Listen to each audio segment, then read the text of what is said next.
So here are 6 reasons the action button is a flop on the iPhone 15 Pro.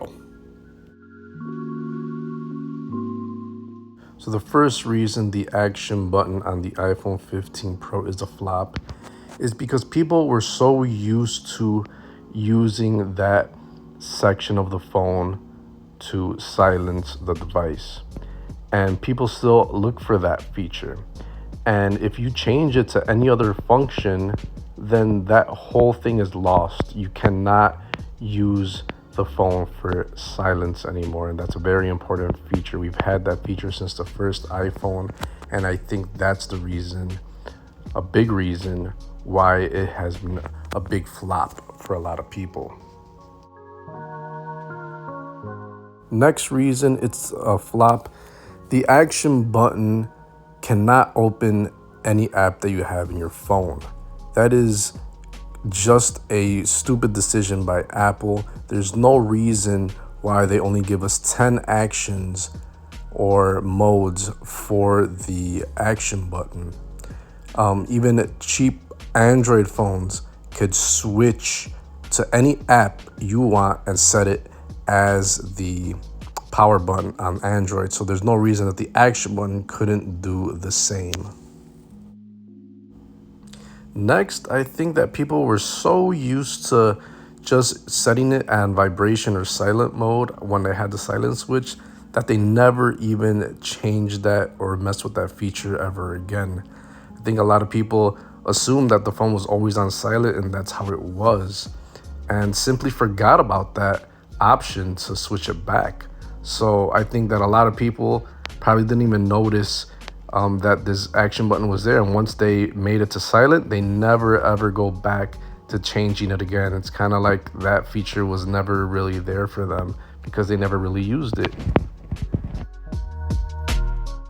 Next, a big thing I hate about the action button is that when I do want to change the mode or the gesture on the action button, there's no real easy way to make that change and to go. You have to go into settings, go into the options there. There's no real quick gesture or anything to like kind of switch it up. You have to actually go into the settings menu and mess with it. So it's not easy to change the function of the action button. Next, I don't think people are going to use this button at all, even if they swap it to a different mode. How often do you really need to take voice notes? Or how often do you quickly need to get into shortcuts mode?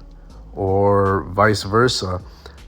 There's already shortcuts for the flashlight and the camera on the lock screen. So those are the two most used functions. So other than that, there's no real reason, and there's not enough reason to use that button that often. And the last thing about the action button that makes it kind of a flop is because it kind of cheapens the iPhone 15 Pro. It is a Pro only feature, but it's not really deserving of that Pro name. There's no real reason to get the iPhone 15 Pro if that's the only real hardware difference between that and the 15. It kind of cheapens the experience because this button doesn't do a whole lot and you have to pay extra for the iPhone 15 Pro. So it's not a worthy feature and stick it on the Pro phone. It simply is not, and it kind of cheapens the experience. It makes me kind of question why get the iPhone 15 Pro. This is what the action button does. That's it. Well, I might as well just get an iPhone 15 and save some money. So it cheapens the Pro experience. So to sum up the action button, it's a rarely used button.